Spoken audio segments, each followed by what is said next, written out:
Bonjour à tous et à toutes. Coucou 49 pour une présentation sur l'âne. Donc ça fait 9 ans que je l'ai. Donc il s'appelle Câlin. Donc je l'ai eu environ à 7 mois. Donc je vous mettrai une petite photo à 7 mois. Il était vraiment, on aurait dit une grosse peluche. Les oreilles de la même taille, un petit peu moins grande, mais vraiment on voyait que ça, que les oreilles. Et vraiment c'est vraiment mignon.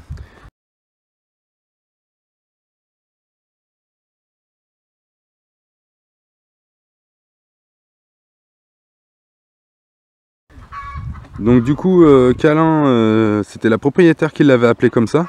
Donc en fait j'ai vite compris pourquoi. C'est vraiment un pot de colle en fait. Et du coup il porte bien son nom. Il est câlin. Donc le braiement il est vraiment petit quand il a 7 mois. C'était vraiment un petit braiement. Vers 3 ans ça commence à s'affirmer. Et après, vers 5 ans, c'est vraiment, là, vous êtes au maximum, quoi. Donc, pareil, je vous mettrai un petit braiement. Vous pouvez l'entendre, les voisins, ils disent jusqu'à 2 km environ, ça peut porter. Hein.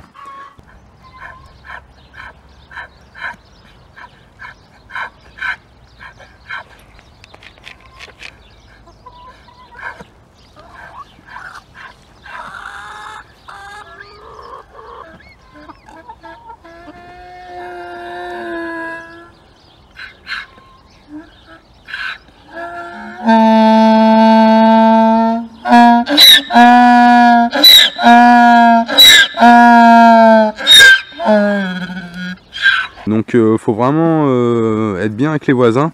Là il y a une nouvelle loi qui est passée sur les bruits de la campagne. Donc en fait ils vont protéger un peu les coqs, les ânes, tout ça pour que en fait, les gens qui viennent en campagne puissent pas porter plainte. Donc du coup c'est vraiment intéressant. Moi j'ai jamais eu de soucis. Donc en fait ça se passe bien, les voisins sont contents, ça met une petite animation dans le quartier. Donc en fait je lui ai fait faire des papiers par la veto. Donc la veto à l'arrivée, elle dit grandes oreilles, gris, croix de Saint-André, il a une belle petite croix noire sur le dos. Des petits sabots, ça doit ressembler à un âne quoi, c'est un âne.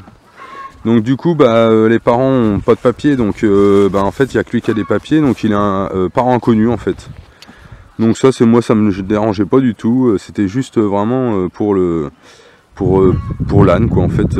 C'est un super compagnon, une super tondeuse pour quand vous avez du terrain.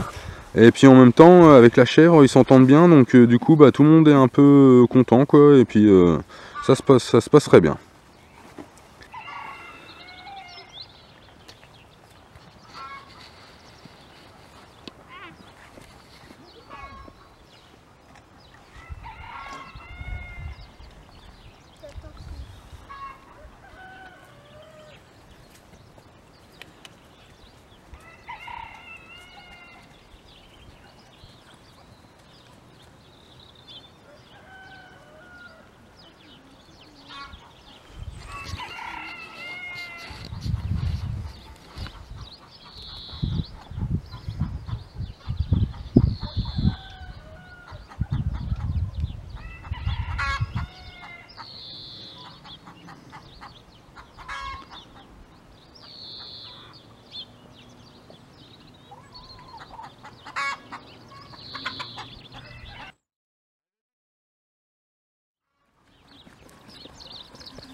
Donc petits sabots, je parlais des petits sabots tout à l'heure, donc en fait l'âne a vraiment mauvaise réputation, il frappe vraiment fort, faut faire super attention, au centimètre carré c'est je sais plus combien la pression, mais c'est énorme, donc faut vraiment se méfier quand même.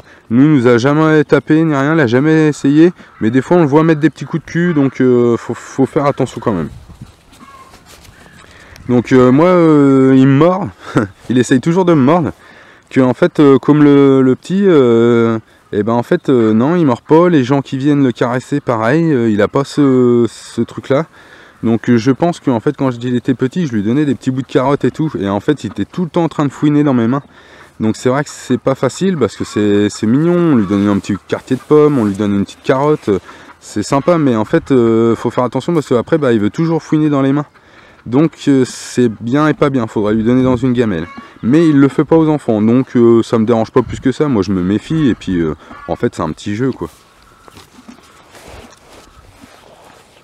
Donc en fait le plus embêtant chez l'âne, c'est quand même la clôture. Donc dès que vous allez oublier l'électricité, il va vous le rappeler direct, hein. Soit il va passer la tête entre les fils, soit comme l'autre fois j'avais fait une petite vidéo sur les poules pondeuses. Donc en fait à l'autre bout là-bas j'ai le bâtiment et en fait il y avait des bidons blancs derrière pour distribuer aux poules que j'avais recyclé et que j'avais fait et tout. Je vous mettrai une petite photo, les bidons sont tout éclatés, il n'y a pas dû y avoir d'électricité pendant 2-3 jours. Et en fait il est passé de l'autre côté, il a tout arraché, dans la mâchoire il a une force mais vraiment c'est énorme quoi. Au salon de l'agriculture il y a quelques années, il y avait quelqu'un qui avait perdu un biceps avec un âne. Il était en train de faire une photo et en fait l'âne est arrivé et il a mangé le bras en fait. En gros c'était ça quoi. Vraiment la mâchoire c'est vraiment costaud, hein. Donc il va trimballer sa gamelle. Je sais pas où aller, je vais vous la faire voir. La gamelle là, c'est un jouet, il la prend dans la gueule, il la fait voler, elle a intérêt d'être costaud, hein. Celle-ci, j'ai mis un petit peu de sous dedans parce que je me suis aperçu que ça tenait pas en fait.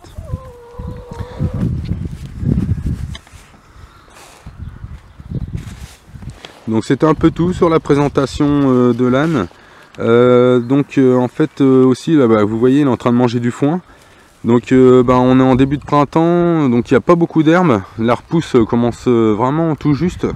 Donc en fait si vous voulez pas mettre trop d'argent en fait dans les granulés, et en fait faut avoir du foin à disposition de bonne qualité. Et en fait tout ce que vous allez mettre l'argent dans le foin, vous ne le mettrez pas dans les granulés.